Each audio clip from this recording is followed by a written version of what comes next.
Happy Sunday teman-teman Give Beyond Youth. Yuk kita puji Tuhan sama-sama.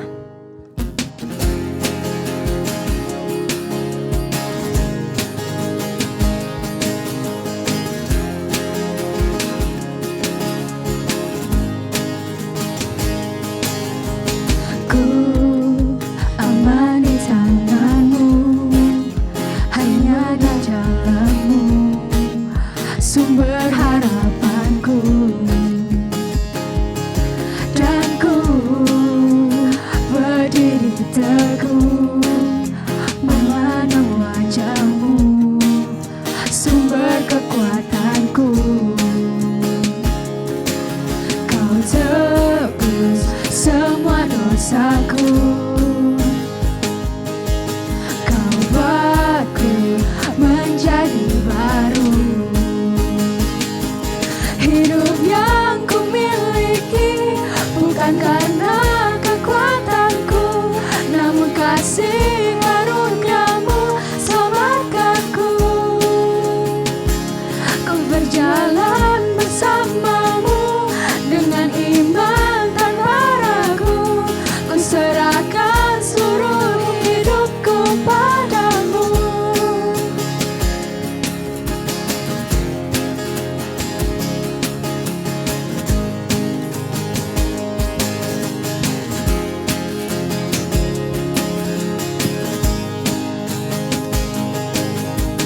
Ku aman di tangan-Mu, hanya di jalan-Mu, sumber harapanku.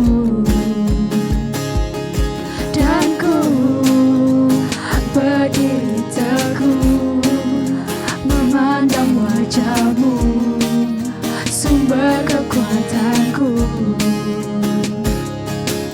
Kau tebus semua dosaku,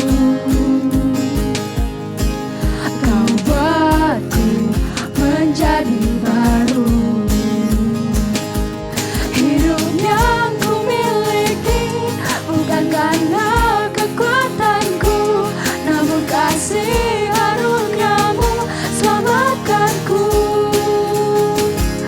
Ku berjalan bersama-Mu dengan iman tanpa ragu. Kuserahkan seluruh hidupku padamu. Hidup yang ku miliki bukan karena kekuatanku, namun kasih karunia-Mu selamatkanku. Ku berjalan bersama-Mu dengan iman tanpa ragu. Ku serahkan seluruh hidupku padamu. Ku serahkan seluruh hidupku padamu. Ku serahkan seluruh hidupku padamu.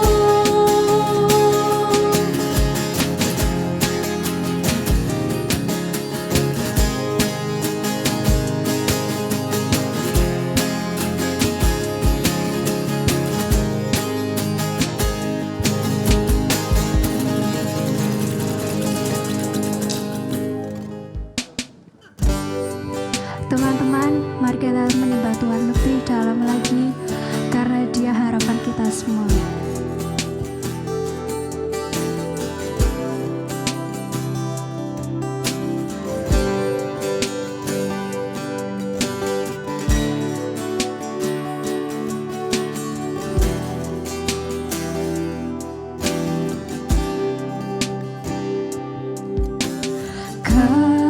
Kasih-Mu, karya-Mu nyata dalamku. Kau pegang hidupku dalam tangan-Mu. Darah-Mu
kuasamu sempurna, pengharapanku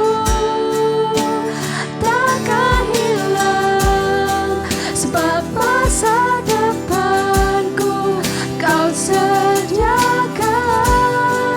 Tak pernah gagal rencanamu, terani hidupku, kuasamu sempurna, pengharapanku takkan hilang, sebab masa depan ku dalammu. Harapanku di dalammu, hanya Kau Yesus kuatku. Ku percaya, ku aman dalammu.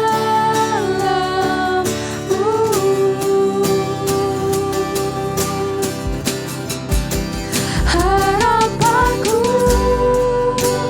di dalammu, hanya Kau Yesus kuatku. Ku percaya, ku aman dalammu.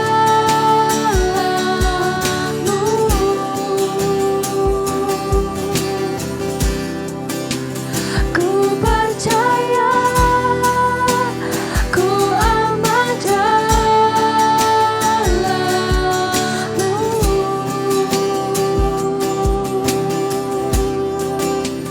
Ku percaya, ku aman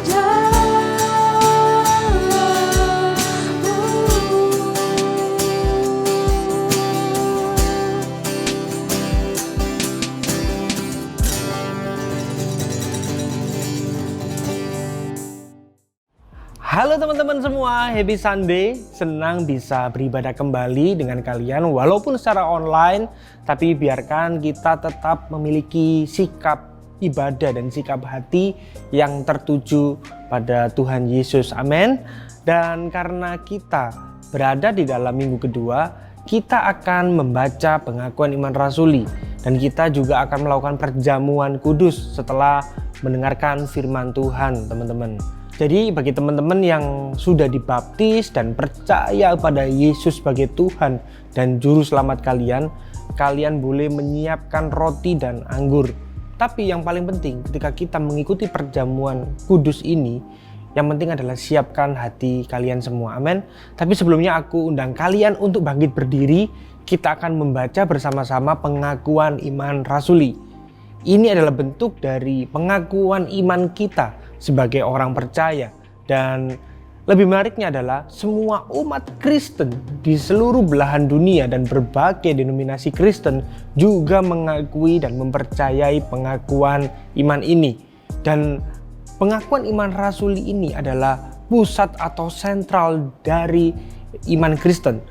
Ya memang walaupun tidak secara langsung dirumuskan oleh para rasul, karena memang pengakuan iman rasul ini baru muncul di abad kedua. Namun pengakuan iman rasul ini adalah sebuah ringkasan secara singkat yang mencerminkan ajaran para rasul dalam perjanjian baru. Dan ini menjadi dasar kita sebagai umat Kristen. Oke teman-teman, mari kita baca sama-sama ya. Aku percaya kepada Allah Bapa yang Maha Kuasa, Khalik langit dan bumi, dan kepada Yesus Kristus anaknya yang tunggal Tuhan kita, yang dikandung dari Roh Kudus, lahir dari anak darah Maria, yang menderita sengsara di bawah pemerintahan Pontius Pilatus, disalibkan, mati dan dikuburkan, turun ke dalam kerajaan maut. Pada hari yang ketiga bangkit pula dari antara orang mati, naik ke surga, duduk di sebelah kanan Allah Bapa yang Maha Kuasa. Dan dari sana ia akan datang untuk menghakimi orang yang hidup dan yang mati. Aku percaya kepada Roh Kudus, gereja yang kudus dan am, persekutuan orang kudus, pengampunan dosa, kebangkitan tubuh, dan hidup yang kekal. Amin. Oke teman-teman, Sebelum mendengar firman, mari kita tenangkan hati kita untuk mendengarkan firman Tuhan. Kita berdoa yuk teman-teman. Bapa di surga, kami mengucap syukur buat hari ini kami boleh beribadah Tuhan. Biarkan firman-Mu mengubah kami dari dalam keluar. Firman-Mu menolong kami untuk kami hidup serupa dengan Engkau. Juga mampukan hamba-Mu untuk bisa menyampaikan dengan baik dan mudah dimengerti oleh setiap kami Tuhan. Terima kasih Tuhan. Di dalam nama Tuhan Yesus kami berdoa. Amin. Hari ini kita akan tetap melanjutkan sermon series minggu lalu, masih tentang Raja Salomo. Minggu lalu kita belajar dari kitab Pengkhotbah dan kita belajar tentang hikmat, bahwa dalam dunia ini semua hanyalah kesia-siaan jika tidak berpusat pada Tuhan. Dan judul sermon pada hari ini adalah A Son Reject Wisdom, seorang anak yang menolak hikmat. Aku ingin mengawali kisah ini dengan sebuah kisah nyata pada tahun 1986. Aku yakin kita semua yang mendengar belum lahir. Bahkan aku pun yang berbicara depan kalian juga belum lahir di tahun itu. Jadi ceritanya gini teman-teman. Pada suatu pagi di Florida, tepatnya di bulan Januari 1986, pesawat ulah-alik atau pesawat luar angkasa yang bernama Challenger lepas landas di Kennedy Space Center di Cape Canaveral untuk memulai misi ke-10-nya. Singkat cerita, terjadi sebuah kejadian yang begitu tragis dan mengerikan. Tepat dalam detik yang ke-73, pesawat itu meledak. Dan setelah dilakukan investigasi mendalam untuk mengetahui mengapa pesawat itu meledak, ternyata ditemukan ada sebuah packing karet atau bahasa tekniknya rubber gasket dalam pesawat tersebut itu menjadi kaku dan rapuh karena suhu yang dingin. Sangat sulit untuk dipercaya, teman-teman. Gara-gara sesuatu yang kecil bisa menciptakan konsekuensi atau kerusakan yang luar biasa. Dan hal ini sangatlah ironis karena sebenarnya para insinyur sudah mengetahui tentang hal itu, tapi para insinyur itu berkompromi dengan hal itu karena menurut mereka, halah masalah karet itu nggak akan menyebabkan kejadian fatal. Karet cincin itu nggak akan menimbulkan masalah yang begitu besar. Tapi justru melalui kompromi itu malah menimbulkan masalah yang besar dan terjadi ledakan. Nah, kisah nyata ini mirip juga dengan kisah Raja Salomo. Untuk lebih jelasnya kita baca sama-sama ya teman-teman ya dalam 1 Raja-Raja 11-4. Oke? Adapun Raja Salomo mencintai banyak perempuan asing. Di samping anak Firaun, ia mencintai perempuan-perempuan Moab, Amon, Edom, Sidon, dan Het. Padahal tentang bangsa-bangsa itu Tuhan telah berfirman kepada orang Israel, janganlah kamu bergaul dengan mereka, dan mereka pun janganlah bergaul dengan kamu. Sebab sesungguhnya mereka akan mencondongkan hatimu kepada Allah-Allah mereka. Hati Salomo telah terpaut kepada mereka dengan cinta. Ia mempunyai 700 istri dari kaum bangsawan dan 300 gundik. Istri-istrinya itu menarik hatinya daripada Tuhan. Sebab pada waktu Salomo sudah tua, istri-istrinya itu mencondongkan hatinya kepada Allah-Allah lain. Sehingga ia tidak dengan sepenuh hati berpaut kepada Tuhan Allahnya seperti Daud ayahnya. Nah, teman-teman, menarik sekali dari pembacaan firman Tuhan yang telah kita baca tadi, bahwa Salomo mencintai banyak perempuan dari bangsa asing. Minggu lalu kita belajar dan tadi kita baca, dia memiliki 700 istri dan 300 selir. Padahal Tuhan berfirman kepada orang Israel, nggak boleh bergaul dengan orang-orang yang nggak mengenal Tuhan. Nah, Salomo malah mencintai perempuan-perempuan bangsa yang tidak menyembah Allah. Dan hasilnya adalah membuat Salomo akhirnya dia juga berkompromi dengan Allah-Allah lain. Memang Salomo tidak ada penolakan langsung kepada Tuhan. Dia tidak mengesampingkan Tuhan. Tapi masalahnya dia menambahkan dewa lain di sekitar Tuhan. Dia memilih untuk mengikuti Yahweh plus dengan dewa-dewa yang lain. Nah, ini justru membuat hati Salomo malah mengikuti dewa-dewa tersebut daripada mengikuti Tuhan. Sebenarnya yang kita lihat melalui kisah Salomo ini adalah penyembahan berhala yang dilakukan oleh Salomo, teman-teman.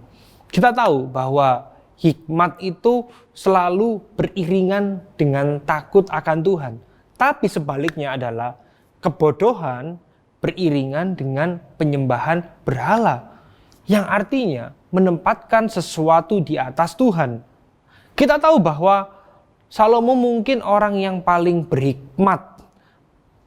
Dia paling berhikmat di muka bumi. Tapi ketika dia menyembah sesuatu yang lain selain Tuhan, atau tidak menyembah Yahweh, dia bukanlah orang yang berhikmat, tapi penyembahan berhala malah mengekspos kebodohannya. Berhala atau dewa yang disembah Salomo hanyalah penampakan luar dari yang ada di dalam hatinya. Penampakan luar dari sesungguhnya yang disembah dalam hati Salomo. Kalau kita amati dengan teliti, teman-teman, setidaknya ada dua hal yang ada dalam hati Salomo yang membuat hatinya tersesat dan dia menyalahi perintah Tuhan. Dalam kitab Ulangan jelas ditulis bahwa ini adalah peraturan tentang raja ya. Tepatnya dalam Ulangan 17 ayat 14 sampai 17. Aku bacain buat kalian, aku minta kalian menyimak. Apabila engkau telah masuk ke negeri yang diberikan kepadamu oleh Tuhan Allahmu dan telah mendudukinya dan diam di sana, kemudian engkau berkata, aku mau mengangkat raja atasku, seperti segala bangsa yang di sekelilingku. Maka hanyalah raja yang dipilih Tuhan Allahmu yang harus kau angkat atasmu dari tengah-tengah saudara-saudaramu. Haruslah engkau mengangkat seorang raja atasmu. Seorang asing yang bukan saudaramu tidaklah boleh kau angkat atasmu. Hanya janganlah ia memelihara banyak kuda dan janganlah ia mengembalikan bangsa ini ke Mesir untuk mendapat banyak kuda. Sebab Tuhan telah berfirman kepadamu, janganlah sekali-sekali engkau kembali melalui jalan ini lagi. Juga janganlah ia mempunyai banyak istri, supaya hatinya jangan menyimpang. Emas dan perak pun janganlah ia kumpulkan terlalu banyak. Dengan ayat yang tadi kita baca, yang pertama jelas Salomo di sini mengabaikan perintah Tuhan. Dia memiliki banyak harta benda secara fisik. Dia memperoleh banyak kekayaan dalam jumlah besar. Ada kuda, ada kereta, dan banyak yang lain. Mungkin kalau zaman sekarang, ini mungkin Salomo itu punya koleksi kendaraan pribadi ya, koleksi mobil atau sepeda motor atau apapun lah. Kalau kita bisa sambungkan dengan zaman sekarang. Ini bisa menjadi peringatan bagi kita, harta benda apa saja yang telah mengganggu perjalanan iman kita ketika kita mengikut Kristus. Yang membuat kita terikat, misal handphone, atau koleksi mainan-mainanmu, atau barang-barang lainnya yang mungkin aku belum sebutin. Kalian tahu sendiri apa yang mengikat kalian. Dan pertanyaannya adalah, bagaimana kita tahu kalau itu sudah mengganggu perjalanan iman kita? Jawabannya adalah cukup gampang ya teman-teman ya. Kita akan marah besar atau kita akan sedih banget ketika terjadi sesuatu yang buruk dengan barang-barang kita. Aku ngomong gini karena aku juga mengalami. Aku pun pernah merasa marah banget dan sedih. Pada waktu itu mobilku itu diem-diem diserempet sama orang. Nah di sana aku sadar dan aku juga harus bertobat. Aku harus ingat bahwa barang-barang itu hanyalah sesuatu yang sementara. Kalau aku sampai marah, sampai sedih, berarti sudah menjadi berhala, teman-teman. Oke, dan yang kedua adalah kalau kita amati, Salomo memiliki banyak istri dan selir di sekelilingnya.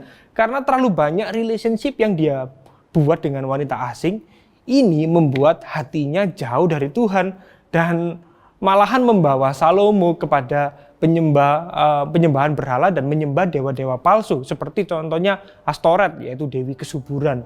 Kemudian penyembahan terhadap Molek atau Milkom yang selalu menuntut pengorbanan anak. Dan ini adalah suatu kekejian dan menjijikan di mata Allah.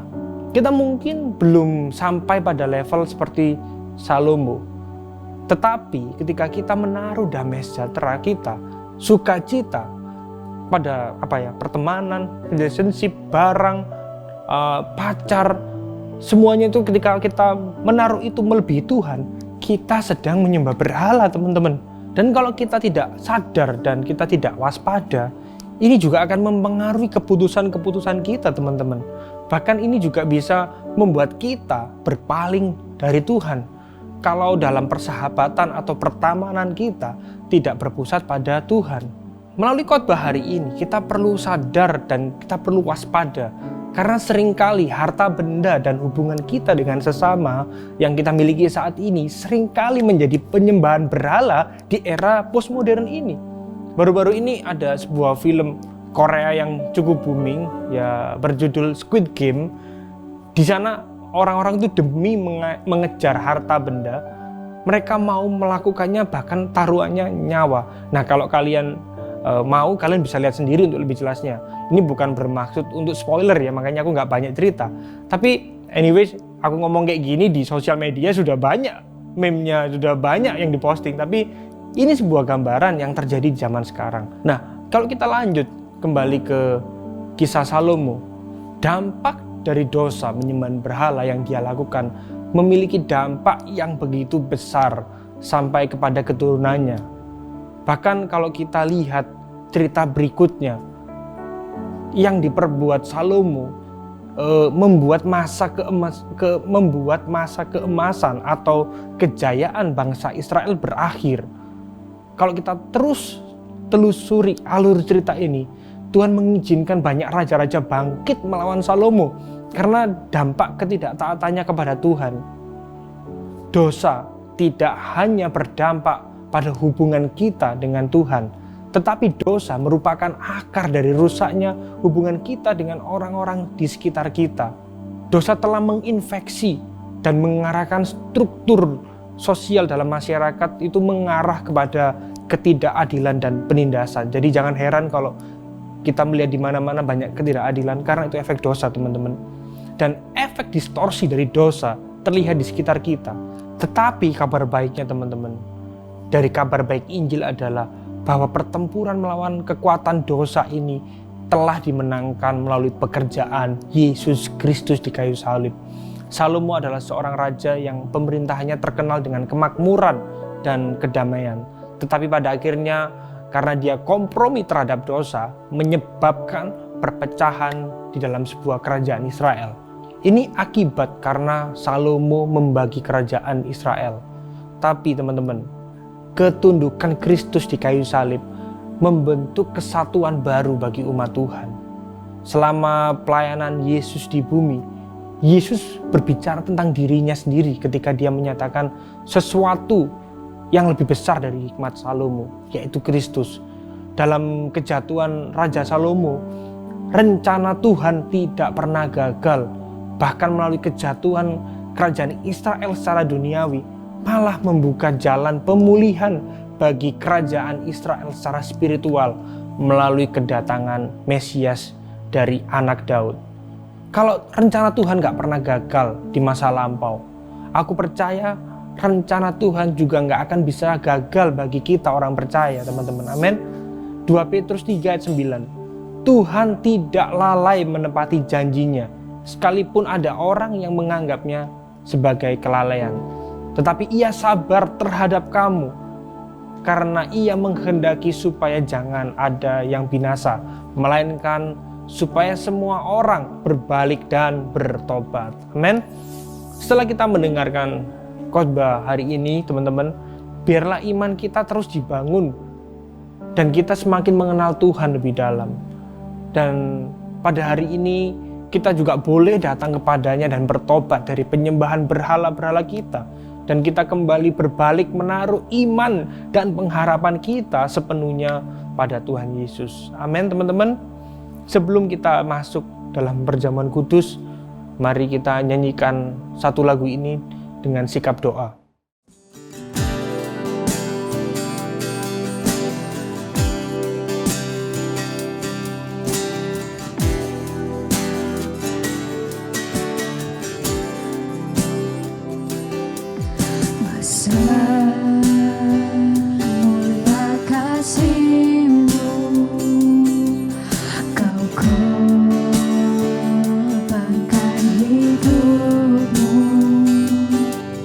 Cuma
Yesus Tuhan penebusku, karena kasih-Mu yang selamatkanku, menyucikan dan menebus hidupku. Ku naikkan syukur buat pengorbanan-Mu, Maha mulia. Karena kasih-Mu yang selamatkanku, menyucikan dan menebus hidupku.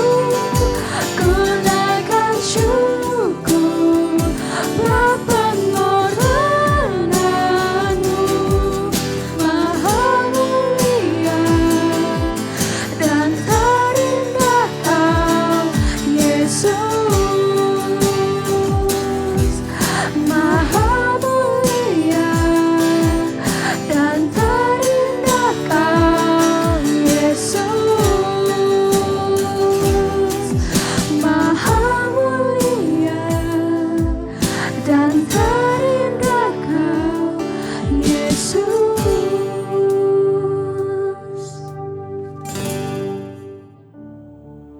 Oke teman-teman, kita akan melakukan sakramen perjamuan kudus.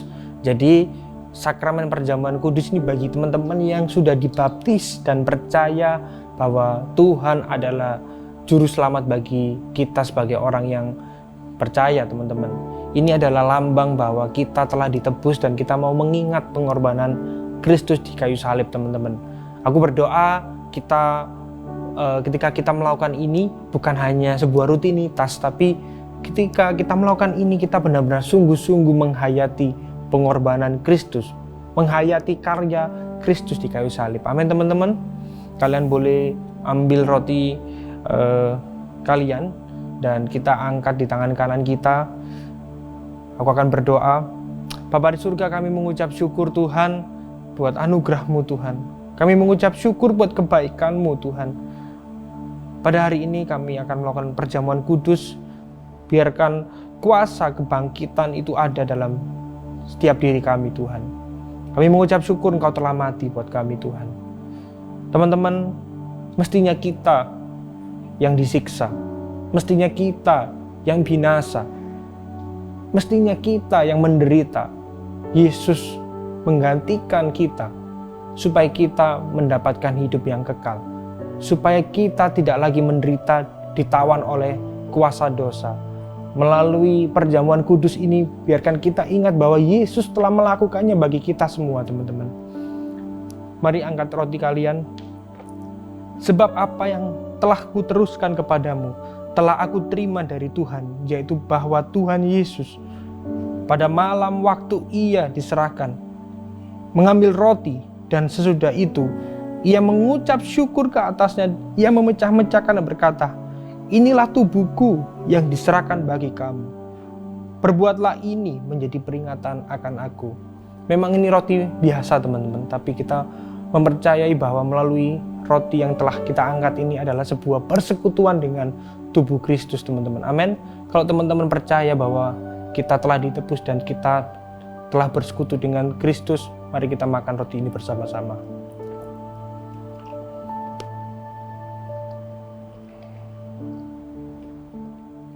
Mari kita angkat anggur di tangan kita angkat tinggi-tinggi anggur ini, teman-teman. Anggur ini adalah lambang dari perjanjian baru.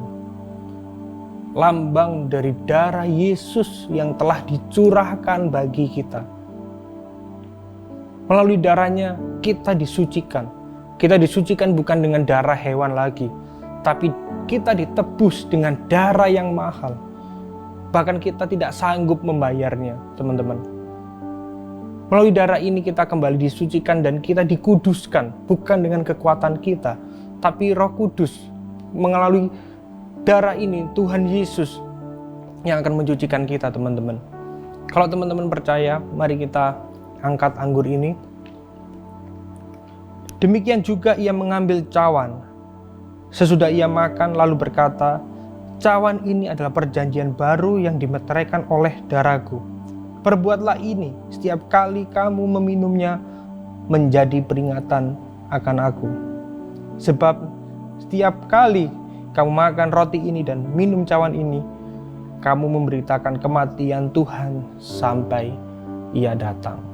Kalau teman-teman percaya bahwa darah Yesus sudah menyucikan dan menguduskan kita, mari kita minum.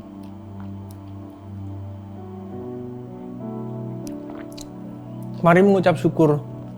Bapa di surga, kami mengucap syukur Tuhan atas pengorbanan-Mu Tuhan. Kami yang dulunya hilang, sekarang kembali Kau temukan. Kami yang dulunya mestinya binasa, kami beroleh hidup kekal. Kau angkat kami Tuhan dari lumpur dosa Tuhan. Kau panggil kami dari gelap menuju terang-Mu yang ajaib Tuhan. Biar hidup kami memuliakan Engkau Tuhan. Biar melalui perjamuan kudus ini kami diingatkan bahwa kami milik-Mu dan Engkau milik kami Tuhan. Engkau ada dalam kami Tuhan. Pakai hidup-Mu, hidup kami Tuhan sebagai alat bagi kemuliaan-Mu Tuhan. Ini kami Tuhan. Teman-teman, tempat ini aku juga ingin berdoa buat kalian yang mungkin mengalami pergumulan, kalian yang mengalami sebuah tekanan atau tantangan apapun. Mari kita berdoa sama-sama. Tuhan, terima kasih Tuhan buat pemberitaan firman pada hari ini Tuhan. Biarlah firman yang kami dengar itu bukan berlalu sia-sia, tapi menjadi kekuatan bagi kami untuk kami menghidupi panggilan dalam hidup kami Tuhan. Untuk kami meresponi panggilan-Mu Tuhan. Biar hidup kami, melalui talenta kami, melalui kecerdasan kami, melalui materi kami, semuanya demi kemuliaan-Mu Tuhan. Pakai hidup kami Tuhan. Kalau teman-teman mengalami tantangan atau mengalami pergumulan, kiranya Engkau mengingatkan mereka, Roh Kudus-Mu menaungi mereka, menolong mereka, menggandeng mereka Tuhan, bahwa Engkau selalu baik dan walaupun di tengah-tengah tekanan, Engkau selalu membimbing mereka Tuhan. Terima kasih Tuhan, angkat tangan kalian dan arahkan hati kita kepada Tuhan.